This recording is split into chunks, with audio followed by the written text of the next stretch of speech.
भरवेली में बीते 15 अक्टूबर की रात पुरानी रंजिश पर 24 वर्षीय युवक दीपक बाहेश्वर की हत्या मामले में भरवेली पुलिस ने 4 आरोपियों को गिरफ्तार किया है, जिन्होंने पुरानी रंजिश में दीपक बाहेश्वर की तलवार और चाकू से गोदकर हत्या कर दी थी।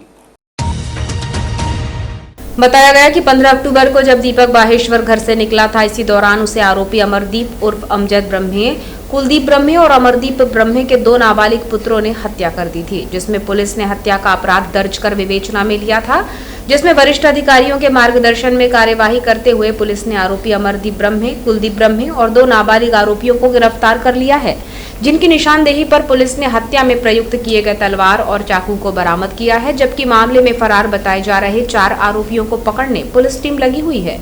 पुलिस के हत्थे चढ़े आरोपी को लेकर घटना दिनांक को ही पिता जयकिशन बाहेश्वर ने उन पर संदेह व्यक्त किया था, जिस संदेह के आधार पर मिले सबूतों पर पुलिस ने आरोपियों को गिरफ्तार कर न्यायालय में पेश किया। आपको बताएं कि पूर्व में विवाद के कारण दीपक बाहेश्वर से आरोपियों की पुरानी रंजिश थी। इसको लेकर मन में रंजिश पाले आरोपियों को 15 अक्टूबर को दीपक बाहेश्वर ने देखा, जिसे उन्होंने अपने साथ ले जाकर मॉयल अस्पताल के करीब पुलिया के नीचे उसकी तलवार और चाकू से गोदकर हत्या कर दी थी। हालांकि घटना के बाद पुलिस द्वारा कार्यवाही में देरी किए जाने पर परिजनों का आक्रोश भी देखा गया था, लेकिन घटना के बाद फरार आरोपियों को गिरफ्तार करने में अहम भूमिका पुलिस ने निभाई। सीएसपी अपूर्व भलाबी ने बताया कि 15 अक्टूबर को भरवेली में दीपक बाहेश्वर नामक युवक की धारदार हथियार से हत्या कर दी गई थी, जिस पर परिजनों ने कुछ लोगों पर संदेह व्यक्त भी किया था कि उन्होंने दीपक को जान से मारने की धमकी दी थी। प्राप्त सबूतों के आधार पर पुलिस ने 4 आरोपियों को गिरफ्तार किया, जिसमें और भी आरोपी हैं जो फरार हैं, जिनकी तलाश की जा रही है। दीपक बाहेश्वर और आरोपियों के बीच पुराना विवाद था, जिसके चलते आरोपियों ने दीपक की हत्या कर दी थी। 15 तारीख की घटना है। दीपक बाहेश्वर नाम का एक युवक था। इस पे सूचना मिली थी कि कुछ लोगों ने चाकू से हमला करके, जैसे मतलब किसी धारदार हथियार से हमला करके इसकी हत्या कारित कर दी। तो मामले की विवेचना की जा रही थी। तो घर वालों ने भी संदेह व्यक्त किया था कि कुछ लोग हैं जिनसे पुरानी रंजिश थी इसकी, और धमकी भी दिए थे पहले कभी कि इसको मतलब मार सकते हैं।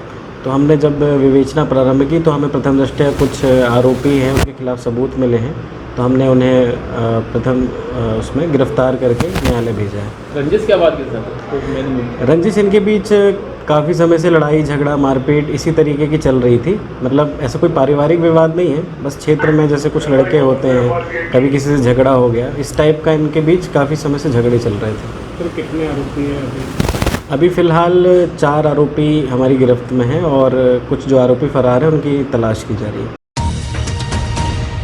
प्रतिवर्षानुसार इस वर्ष भी भटेरा में मां विंध्यवासिनी दुर्गोत्सव समिति द्वारा विराजित की गई मां की मनोहारी प्रतिमा की विसर्जन शोभा यात्रा 17 अक्टूबर को धूमधाम से निकाली गई।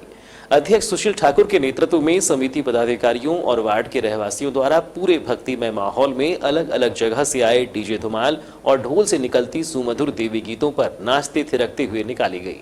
इस दौरान जहां से भी माता रानी को विदाई देते हुए विसर्जन शोभा यात्रा निकाली गई, उस मार्ग पर पड़ने वाले चौक चौराहों पर रंग बिरंगी आतिशबाजी की गई। गौरतलब हो कि हिंदू धर्मावलंबियों के महापर्व शारदीय नवरात्र के पूर्ण होने के साथ ही प्रतिमाओं के विसर्जन का सिलसिला विजयादशमी 15 अक्टूबर से हो गया है, जो 17 अक्टूबर को भी जारी रहा। इसी कड़ी में भटेरा रोड में मां विंध्यवासिनी दुर्गोत्सव समिति द्वारा प्रतिवर्षानुसार इस वर्ष भी मां को विदाई देने प्रतिमा विसर्जन शोभा यात्रा भव्य चल समारोह के साथ पूरे भक्तिभाव धूमधाम से निकाली गई। मां विंध्यवासिनी दुर्गोत्सव समिति के अध्यक्ष सुशील ठाकुर ने बताया कि मां विंध्यवासिनी दुर्गोत्सव समिति द्वारा शारदीय नवरात्र का पर्व आस्थापूर्वक भक्तिभाव से मनाया गया। उन्होंने बताया कि इस वर्ष विसर्जन शोभा यात्रा में राजनांदगांव के लक्ष्मण भाऊ की चरित झांकियां विशेष आकर्षण का केंद्र थी। वहीं गोंदिया का सुप्रसिद्ध पायल डीजे धुमाल, मंडला का सुप्रसिद्ध ढोल और बालाघाट का डीजे राज धुमाल में बजते माता रानी के सुमधुर गीतों पर दुर्गोत्सव समिति और रहवासियों द्वारा विसर्जन चल समारोह में धूमधाम से माता रानी को विदाई दी गई।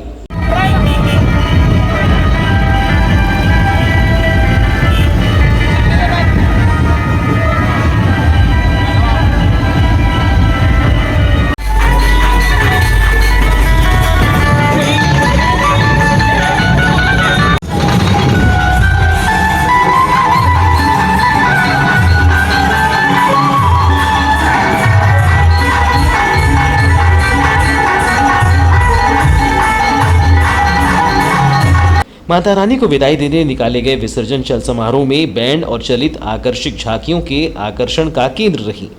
यह विसर्जन चल समारोह भटेरा रोड प्रतिमा स्थल से रानी अवंतीबाई चौक, काली पुतली चौक से मेन रोड, हनुमान चौक से अंबेडकर चौक होकर वैनगंगा नदी पहुंचेगी, जहां प्रतिमा का विसर्जन किया जाएगा।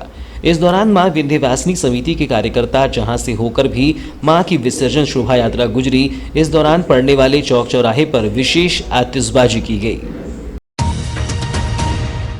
मध्य प्रदेश सरकार द्वारा 2018 में निकाली गई शिक्षक पात्रता परीक्षा के 3 साल बाद चयनित शिक्षकों की भर्ती प्रक्रिया सरकार ने प्रारंभ कर दी है, लेकिन मातृभाषा हिंदी, विज्ञान, सामाजिक विज्ञान और उर्दू के कम पदों पर भर्ती किए जाने से चयनित शिक्षक आक्रोशित हैं। उनका कहना है कि पहले 3 साल सरकार ने उनके साथ भर्ती को लेकर छलावा किया, झूठा आश्वासन दिया और अब जब भर्ती कर रही है तो उसमें शिक्षा विभाग द्वारा जो हिंदी, विज्ञान, सामाजिक विज्ञान और उर्दू में क्रमशः 100, 50, 60 और 19 पद खाली बताए जा रहे हैं, यह एक घिनौना मजाक है। शिक्षक पात्रता परीक्षा उत्तीर्ण अभ्यर्थी नरेंद्र शिवहरे ने कहा कि इस मांग को लेकर प्रदेश के शिक्षा मंत्री ने भी प्रदेश के चयनित अभ्यर्थियों से झूठ बोलने का काम किया है। उन्होंने कहा था कि दूसरी काउंसलिंग में पद बढ़ाए जाएंगे, लेकिन ऐसा नहीं किया जा रहा है, जिससे चयनित अभ्यर्थी ठगा सा महसूस कर रहे हैं। उन्होंने कहा कि जब प्रदेश में 91,000 पद खाली हैं, तो हमारी मांग है कि सम्मानित पदों की संरचना कर चयनित शिक्षक अभ्यर्थियों की नियुक्ति दी जाए, अन्यथा पूरे प्रदेश के चयनित अभ्यर्थी आगामी 22 अक्टूबर को भोपाल में ओबीसी महासभा के साथ धरना प्रदर्शन करने मजबूर होंगे। हमारा मुख्य मुद्दा है पद वृद्धि, जो कि सरकार के द्वारा हमको 3 साल से छलावा दिया जा रहा है और झूठा आश्वासन ही मिला। हम लोगों ने लगभग 3 सालों में 25 बार के 50 बार ज्ञापन दे चुके हैं, वो भी सभी जिलों में, लेकिन सरकार के द्वारा सिर्फ हमें छलावा ही मिल रहा है, झूठा आश्वासन मिल रहा है।